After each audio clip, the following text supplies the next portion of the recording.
As perseguições contra os catimbozeiros. Joana Amorim e seus seguidores.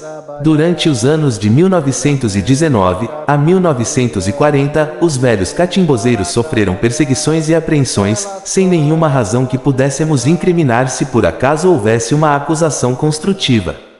Mediante os tempos preconceituosos e a extensão das intolerâncias por parte da sociedade, que em sua grande maioria era cristã, muitos foram presos por intermédio das autoridades por acusações e denúncias sem nenhuma prova construtiva. Os jornais da época publicavam em suas matérias sobre as perseguições de alguns catimbozeiros que foram presos durante este período.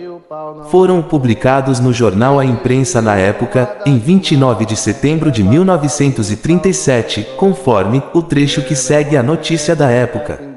Acompanhado dos soldados Francisco Catarino, João Felício e Francisco Caldino, o comandante do destacamento surpreendeu João Inocêncio da Costa e Joana Amorim, cercados de mais de 40 pessoas fazendo feitiçaria nas matas em pleno à luz do dia.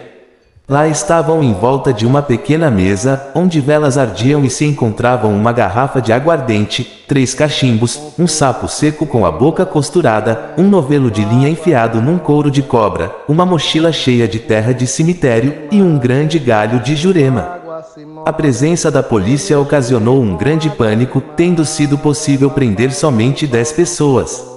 A polícia prossegue para apanhar outros núcleos de feitiços em pequenos povoados durante os anos de 1919 a 1940. Era uma mesa de catimbó, de João Inocêncio da Costa e Joana Amorim. Entretanto, ao fazer o cruzamento entre as fontes jornalística e iconográfica, percebe-se que a dimensão do pânico causado a partir da presença policial ressaltado na matéria do jornal A Imprensa destoa dos signos apresentados na fotografia. Nesta foto o que aparece é uma cena posada que oculta qualquer conteúdo de violência ou prisões. Certamente a iniciativa e a forma como a imagem foram capturada partiu da polícia, possivelmente obrigando os catimbozeiros a serem fotografados para constituírem as provas do crime e a agilidade da polícia no cumprimento da lei. Outro periódico que também destacou as perseguições contra os catimbozeiros foi no ano de 1930, Jornal da Paraíba. Em matéria de 1937, os mesmos denunciava uma seção de catimbó na Paraíba e afirmava que a prática havia crescido, sobretudo entre as baixas camadas de bairros mais distantes da cidade. 26 de setembro de 1937. Além de alertar para tal crescimento, a fonte jornalística demonstra mais um caso de perseguição policial contra os catimbozeiros paraibanos, desta feita. O investigador João Inácio e o cabo-comandante do destacamento da Ilha do Bispo flagraram uma sessão dos endemoniados cultuadores da macumba. Os que participavam da sessão foram eles: João Januário, João Inocêncio, Joana Amorim, Assuero Mariano Filho, Oscar Francisco Rogendo, Severino Pereira da Silva, Manuel de Negreiros, Maria Pereira e Joana Maria da Conceição. Chefiados pelo 1º Destacamento, o grupo de catimbozeiros foram parar na 2ª Delegacia da capital, localizada na Avenida Vera Cruz, sendo ouvidos e após as convenientes providências, foram postos em liberdade. Foram mencionados os objetos utilizados no ritual no momento em que a polícia surpreendeu os catimbozeiros. Apesar do detalhamento do que foi encontrado com os catimbozeiros, há dúvidas quanto à sua veracidade.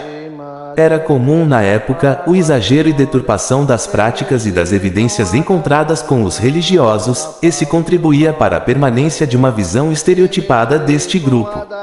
Alguns relatos compostos durante as perseguições eram bem cruéis ao fato que os catimbozeiros eram comparados e assemelhados como bruxos da alta magia negra, na visão das autoridades cristãs. Além da discriminação, ainda foram apontados diabolicamente, como exemplo, demônios, bruxos, feiticeiros e praticantes de magias negras, sobre os maus tratos que sofriam e as humilhações públicas, ao serem obrigados a tirar fotos para constituir provas fundamentais nas batidas e apreensões. Analisem bem a foto e vejam a quem estão se referindo: a catimbozeira que foi apreendida enquanto comandava um pequeno grupo de religiosos. Joana Amorim era uma catimbozeira na qual se fazia presente no dia da apreensão. A mesma era a dirigente da mesa durante a sessão, Repare que Joana Amorim tem uma deficiência em umas de suas pernas e usa uma meia para encobrir a sua deficiência. Será apenas coincidência ou não? Fica o ponto de interrogação para os irmãos tentarem adivinhar o conteúdo do texto. Segundo os mais velhos, Joana Pé de Chita usava uma pequena tira de pano de chita, enrolado em uma de suas pernas, para esconder um enfermo causado por uma doença chamada erisipela. Não estou afirmando tal fato, porém as evidências são bastante comprovativas. Sendo assim, termino esse texto. Espero que todos aproveitem o bastante. Obrigado a todos. Esse texto foi escrito por mim, através de pesquisas por jornais antigos de sua época, jornal imprensa. Autoria do texto: Juremeiro Canindé de Natal, Rio Grande do Norte.